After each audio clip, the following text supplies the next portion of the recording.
Here's an invention called the Jibo. This is the first intelligent robot. They call it the family robot. It was funded on Kickstarter or Indiegogo, I think. Right? And they call it the first family social robot. And the founder says she envisions a day where every family has one. And then she moves on to say that they're not robots, they are partners. That makes you think about what the next step is with Jibo, when it moves into the bedroom or something. So is this going to be the end of solitude? Never be bored again?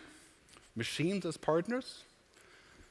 I would grant you it's interesting to have Jibo, right? Convenient. But a partner? That would worry me. So where we're going with this is that technology is now going inside of us with artificial intelligence, and we are going inside of technology. That's really what artificial intelligence means, right? A piece of humanity moving inside of a machine. So the interfaces are now allowing us to go inside of machines, machines to go inside of us.